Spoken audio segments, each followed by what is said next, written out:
Buenos días, compañeras y docentes. El día de hoy, junto con mis compañeras Angie Puchaina, Luna Ortiz, Damasa Díaz, Kellen Ramos, Maile Cotes y quien les habla, María Alessandra Barroseiro, le venimos a presentar unas entrevistas que tienen como nombre El conflicto de Israel y Palestina. Hoy me encuentro con la analista internacional Laura Méndez, quien nos va a ayudar a comprender un poco sobre el conflicto entre Israel y Palestina. Bienvenida, señora Laura. Muchas gracias por la invitación.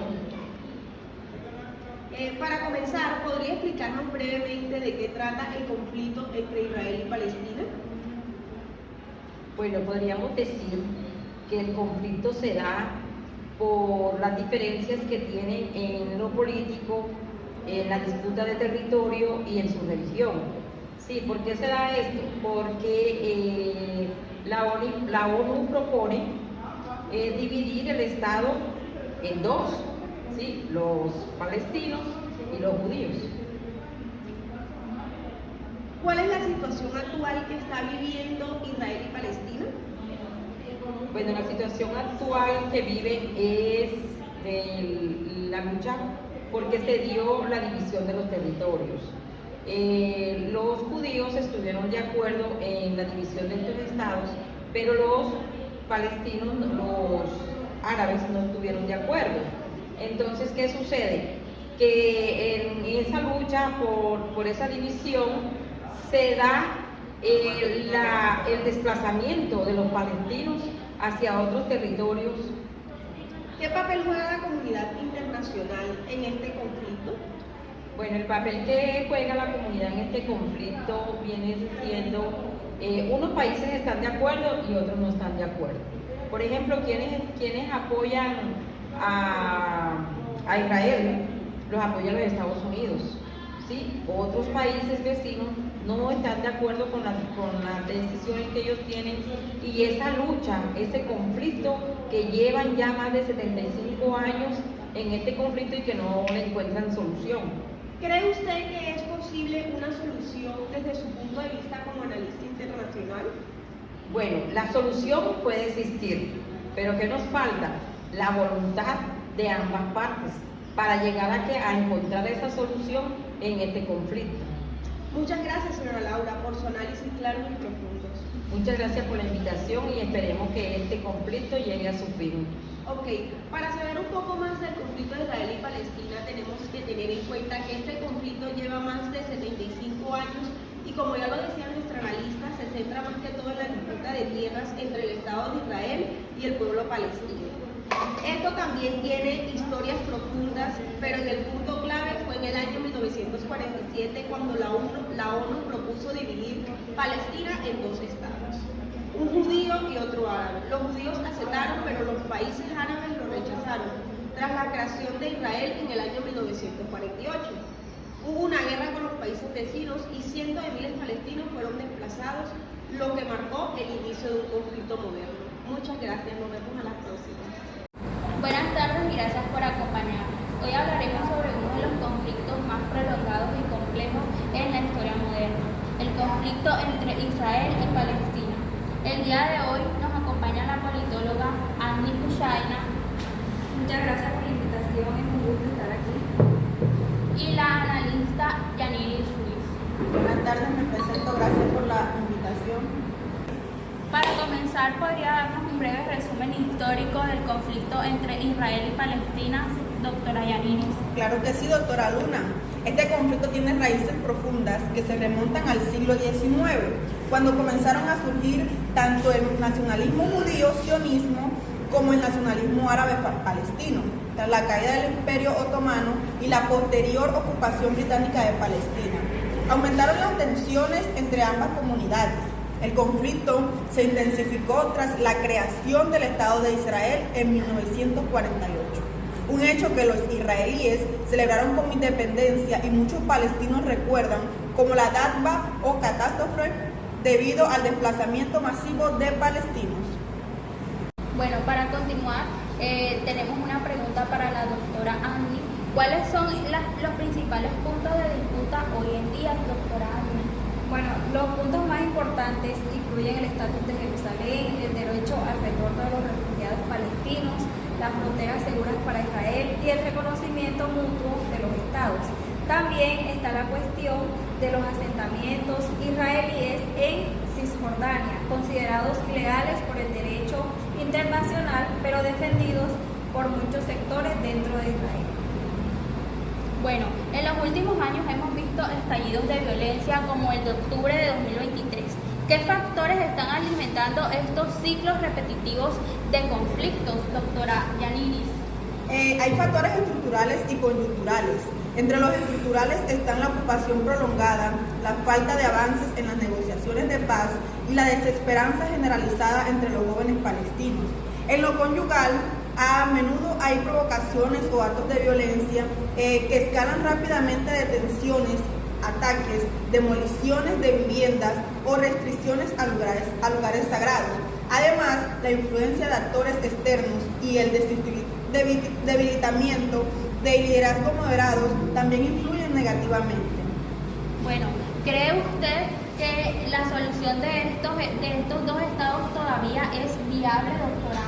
Bueno, esa es una pregunta muy difícil. Muchos expertos aún la ven como la única solución justa y duradera, pero su viabilidad práctica se ha deteriorado. El crecimiento de los asentamientos, la fragmentación territorial de Palestina y la desconfianza mutua lo hacen muy complicado. Sin embargo, hasta ahora no ha surgido una alternativa realista que sea aceptable para ambas partes. Bueno, en estos últimos años hemos visto que algunas voces critican duramente a Israel, otras a Hamas y muchas veces se pierde la capacidad de matizar. ¿Cómo podemos hablar del conflicto sin caer en posiciones polarizadas? Bueno, es fundamental reconocer el sufrimiento de ambas poblaciones. La crítica apolítica de un gobierno no debe confundirse con odio hacia un pueblo. Debemos ser capaces de denunciar las violaciones a los derechos humanos, venga de donde venga, y al mismo tiempo reconocer las legítimas aspiraciones de seguridad, autodeterminación y paz de ambas partes. El lenguaje que usamos es clave para no perpetuar narrativas de odio. Y finalmente, ¿qué papel puede y debe jugar la comunidad internacional? Bueno, debe actuar con coherencia y con un compromiso real con los derechos humanos. Eso incluye presionar por negociaciones serias, apoyar procesos de reconciliación interna entre palestinos y garantizar que se respeten los principios del derecho internacional. También es clave empoderar a la sociedad civil y promover iniciativas de diálogo entre comunidades. Bueno, agradecerles a la politóloga Annie y a la analista Yaniris por compartir su análisis y ayudarnos a entender un poco más sobre este conflicto tan complejo.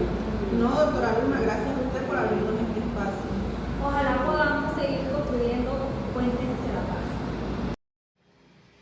Bueno, muy buenas tardes. El día de hoy pues estoy acompañada de nuestra trabajadora social Maile Cotes. En el día de hoy le venimos a hablar sobre el conflicto entre Israel y Palestina. Prácticamente esto ha generado uno de los escenarios humanitarios más profundos y dolorosos del mundo contemporáneamente. ¿Qué podemos ver? Que más allá de las geopolíticas, este conflicto ha sido uno de los más generadores, como que ha fomentado las heridas profundas entre todas las poblaciones civiles, especialmente entre los grupos más vulnerables que vemos en esta parte. Bueno, desde el trabajo social sobre una mirada ética humana, veníamos viendo que esto transforma y pues busca una mirada hacia la parte ética que nos da a entender prácticamente el conflicto de una manera pues más allá de todas estas partes. También esto busca que nosotros acompañemos a las víctimas en la recuperación pues de su dignidad. Bueno, Maile, con esto te pregunto yo, ¿cómo puede el trabajador social aportar en la comprensión del conflicto de Israel-Palestina? Bueno, pienso que mirándolo desde el trabajo social nos permite analizar la problemática desde una perspectiva más humana, ya que podemos analizar todos los impactos sociales que surgen a raíz de estos conflictos, que no solamente podemos señalar los impactos sociales, sino también los impactos emocionales, la fragmentación de los hogares, los traumas que generan, más que todo en las poblaciones más vulnerables, como lo mencionaba, como son los niños, las mujeres, los adultos mayores, y también podemos ver que se generan desplazamientos y múltiples impactos dentro de la sociedad. Claro que sí, concuerdo con tu respuesta, pues más allá de todo esto también vemos que tú en ese punto, ¿cuál consideras que es el papel del trabajador social en el contexto pues de la guerra y el conflicto armado que se produjo? Bueno, yo pienso que nuestro rol fundamental como trabajadores sociales es brindar el apoyo emocional y social a las víctimas de este conflicto. También generar lo que es la resiliencia comunitaria, que ellos puedan aprender a adaptarse a esta adversidad que están enfrentando, a estas problemáticas que los están afectando de manera directa. Además de todo, también nos permite de pronto tener incidencia en lo que son ante las organizaciones o las instituciones que permiten las ayudas humanitarias, que también podemos hablar de la reparación de los derechos de las personas, de las víctimas, ya sean niños, niñas, mujeres, adultos mayores, más que todo la población más vulnerable dentro del país. Claro que sí. Bueno, también tengo otra pregunta que desde tu perspectiva, ¿cuáles son los grupos poblacionales más vulnerables en este conflicto? Bueno, indudablemente los niños, ya que ante el conflicto ellos empiezan a enfrentar lo que es el miedo, lo que es la inseguridad y mayormente la pérdida de su infancia. También está las mujeres, ya que empiezan a enfrentarse a una cantidad de violencia, además que se empiezan a enfrentar a la carga emocional. Y también podemos hablar de los adultos mayores, ya que los adultos mayores y los desplazados también sufren una condición de abandono prácticamente en su totalidad. Entonces es allí donde es importante, y más cuando ellos se ven en condición de abandono por parte de las instituciones que deben garantizar sus derechos. Exactamente. Bueno, también tenemos como que qué principio ético y profesional deberían guiar nuestra postura como trabajadores sociales frente a este conflicto, ya sea, pues, ¿cómo lo ves tú de esta manera? Bueno, pienso de que desde el trabajo social tenemos la obligación de saber plasmar nuestra posición. No es de hacer una crítica para generar odio, sino plantarnos y visibilizar cuáles son los impactos que está generando esta ola de violencia, esta ola de conflicto. Y que nuestro principal objetivo sea la defensa de la vida, la dignidad humana, la justicia social, el respeto por los derechos humanos y sobre todo la parte neutral, o sea, visibilizar los impactos sociales que se están generando a raíz de este conflicto, pero sin irnos más allá a de pronto generar odio dentro de la población. Bueno, finalmente esta es una pregunta que siempre me la he hecho como recomendación diaria a los estudiantes de trabajo social que desean pues abordar este tipo de conflictos en sus investigaciones o proyectos. ¿Qué le recomiendas tú? Bueno, yo pienso que es importante que ellos se informen de distintas fuentes acerca de lo que es el conflicto como tal, cuáles son las consecuencias, cuáles son sus causas, para que ellos de pronto tengan un buen argumento para poder generar su propio criterio. Adicional a esto, también es importante que se sigan formando en la parte psicosocial, también que se formen en la parte de gestión humanitaria y indispensablemente en la parte de derechos humanos. Claro. Bueno, Marilyn, muchas gracias, ha sido un placer Gracias a ti, estar contigo en esta súper entrevista, pues nos dejaste una súper enseñanza y pues les damos muchas gracias a todos los que estuvieron presentes, pues oyéndonos. Fue un placer, feliz tarde.